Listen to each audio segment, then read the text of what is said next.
probably well over 1,000 illegal immigrants who were in prisons, and they were going to bring them and take them into this country. And I just said, why? I just wanted to ask a question. I could ask that question of you, why?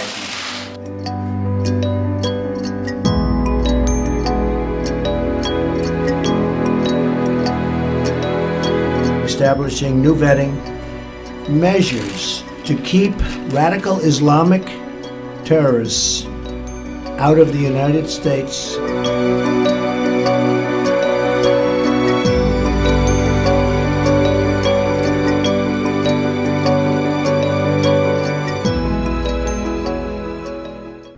February 2017 marked the centennial of one of the darkest, most discriminatory immigration terms in American history, the Immigration Act of 1917 passage. Now, 100 years and 16 presidents later, some see that ugly history repeating itself. Hi, I'm Anindita of ACJ Newsline, and today we have with us here Annu, our studio guest, to speak with us on this topic. Hi Annu. Hi Anindita. So, can you briefly tell us something about the history of this act? Okay, so basically this act barred Asiatic zones, basically people from Asia, and set certain limits on immigrants coming from Europe.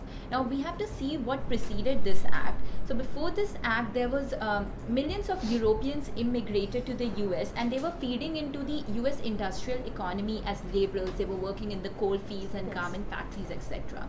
So now this act, it barred all the citizens from the from Asia, basically including Russia and India, and an earlier act in 1882 had already banned the Chinese. So basically for the Europeans, the act required that every adult European above the age of 16 must be literate. So there was also a literacy test carried out.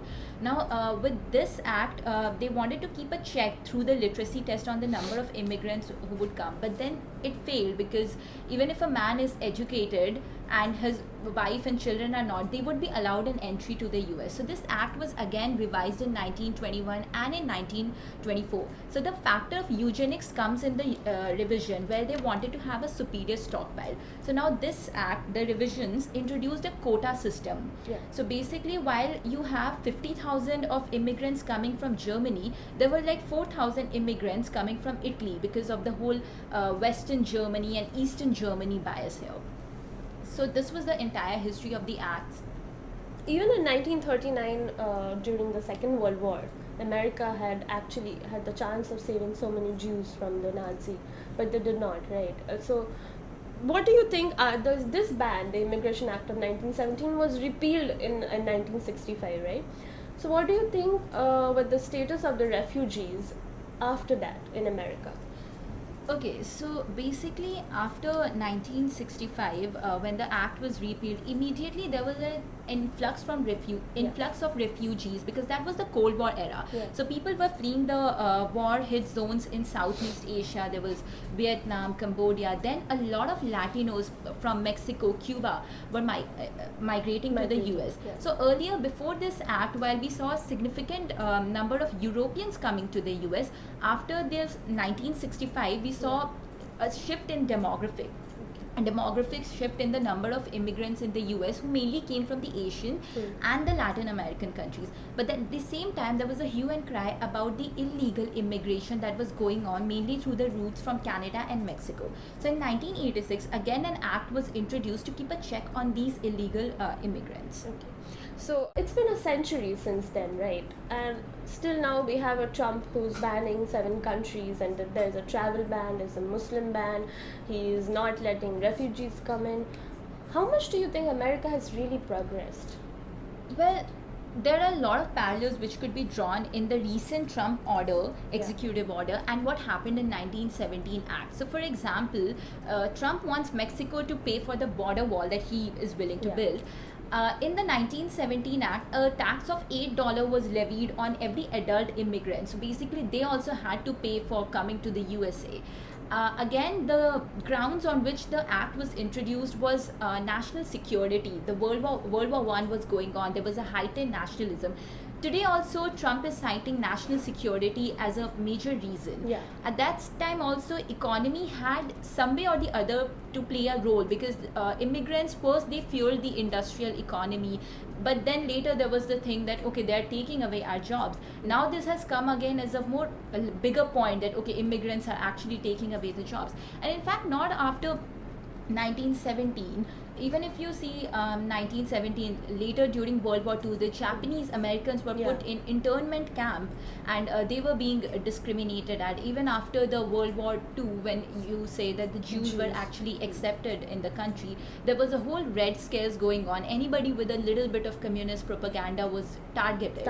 So there has, and the civil rights movement, of Yeah. course, the black people. In fact, recently also there was a Black Lives Matter. So there were always these things of the thing that America has always struggled with race as a factor, with to keep a society plural as well as protect its own citizens. Yeah. So there are few people who are supporting Trump, while there are a lot of them who are not. What do you think will be the repercussions if the ban does take place?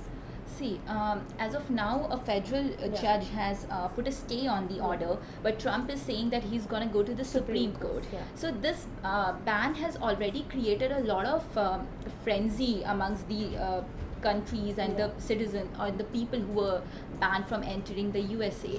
So these groups who were actually been banned, now they have a chance of getting persecuted. They could be targeted at. At the same time, a lot of resentment will be filled in certain people against the USA. So Yeah. these are two factors which will affect it, and how people are reacting to it. So basically, the sports world has already reacted to it, because they are afraid if the athletes from the Muslim countries will be allowed entry into the US to hold big events, international sports event. In fact, now the Oscars are going Yeah. to take place, and even the Iranian filmmakers who've been nominated are not Yeah. being allowed an entry. In fact, most of the biggest companies are actually opposing the ban because it will affect their business, right? Exactly. A lot of petitions have been signed against it. Starbucks business in Yeah. Mexico has already been affected because of what Trump has done.